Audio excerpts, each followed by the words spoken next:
Beneath the streets of New York, an ancient and primordial evil has been awakened. With it, something equally evil has been awakened in that most wicked of web-slingers, Venom. The symbiote may still be a lethal protector of innocence in New York, but this never-before-seen threat could possibly force Venom to relinquish everything it holds dear, including its human host, Eddie Brock. As Eddie and Venom summon the strength to defend New York against the most powerful foe they've ever faced, there's one more thing standing in their way. Miles Morales, Spider-Man. Two of the hottest creators in comics today, Donny Cates and Ryan Stegman, join forces to put Venom through a nightmare 1,000 years in the making. Hello everyone, Ryan here. So, sure you can tell, I don't know if you can, but anyways, yeah, so I read this graphic novel this month. Venom Rex, I believe that's the title. Venom Rex. And I gotta say, it's definitely one of the best graphic novels I've read. Yes, it's action-packed. Yes, it has a dark/evil kind of theme to it and whatnot, and as to be expected with the character Venom. But in addition to that, the story is also really, really well written, I feel. I mean, and yeah, of course, yeah, the artwork is awesome too, the illustrations and whatnot. But definitely for me, what instantly grabbed my attention was the story. Of course, if you're not familiar with the character Venom, it's just like this symbiotic entity being type thing. And it's supposed to be from another planet, I believe.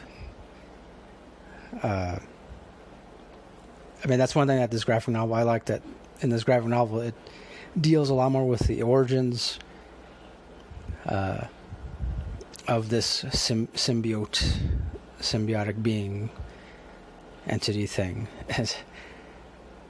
And which I found very interesting. I mean, that, like I said, the story I found to be very well written.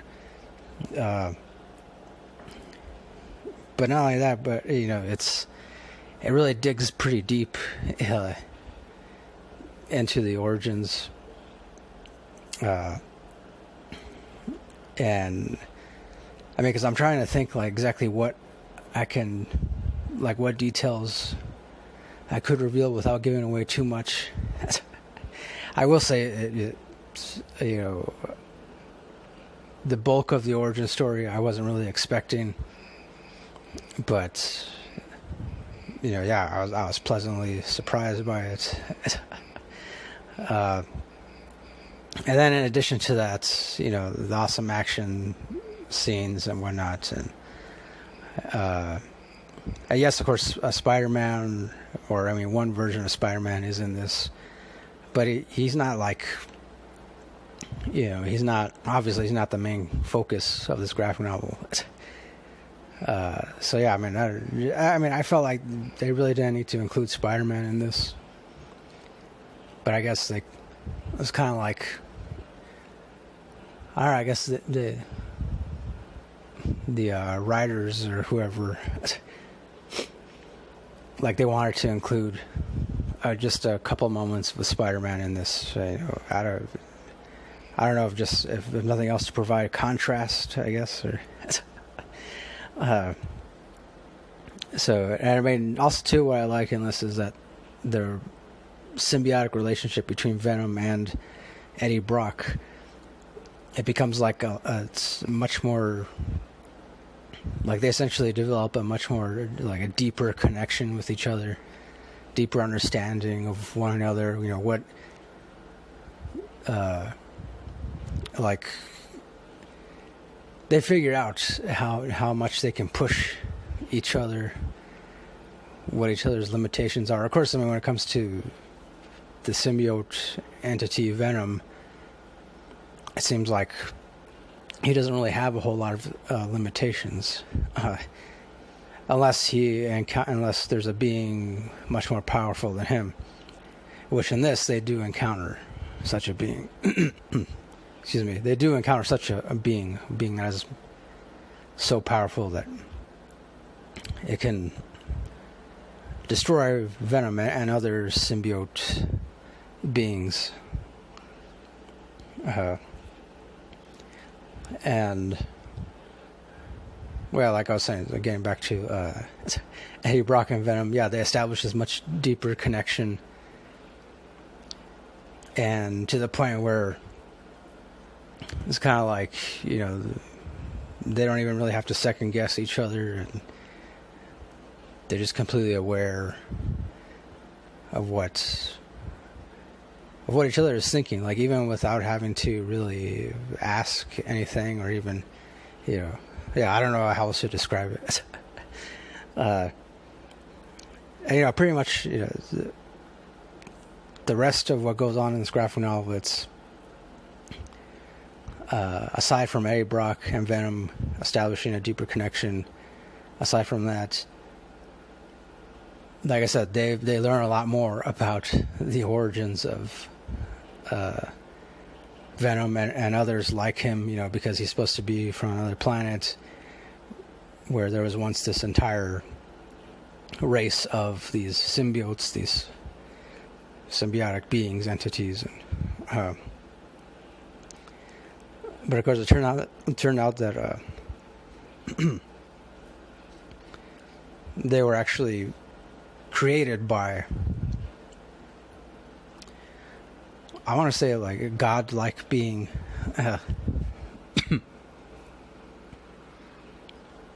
Godlike being, but yeah, I don't know how much more I can say without giving away too much. I guess I could just leave it at that. They were created by some godlike being, who I guess apparently had always existed, even since way before the universe was created, possibly even way before any universe was created, or any kind of like matter was created.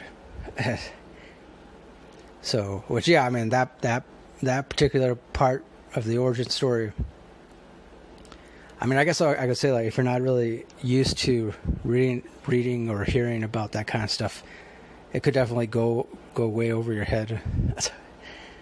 But for me, that's something that's really, like, that I've always been interested in. And yeah, pretty much no matter how many times I read about or hear about, or something that has to do with the beginnings of the universe, or, you know, different theories about what could have possibly existed before the universe existed, or didn't exist.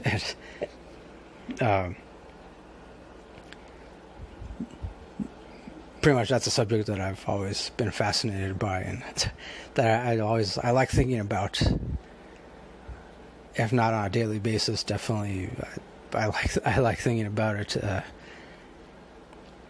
maybe a little too often, or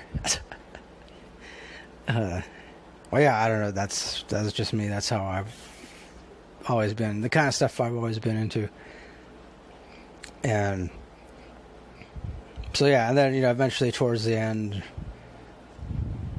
Eddie Brock and Venom, they take on this godlike being and have a pretty interesting battle. Of course, I don't want to give away the end, but because it's supposed to continue. There's a second volume, which I've just barely begun reading the second volume, so it's overall, I mean, I found this very interesting. Like I said, if you're not into these kinds of things where, you know, that speculate on the beginnings of the universe or whatever, And yeah, I could see it going over most people's heads and like, or rather being a little hard to understand. But here, like I said, it's just right up my alley. So overall, I got to give it, I mean, I would say 4.5 stars bare minimum, but ultimately I got to give it 5 stars. Just because, you know, if for nothing else, just because I really like the story. And, you know, I also mentioned the artwork is awesome. The action in it is awesome. It's not like too cheesy or anything. And I also appreciate that there's not a whole lot of cheesy jokes in this graphic novel, like with most Marvel comic books or graphic novels. And, you know, they insert like a couple of cheesy one-liners here and there.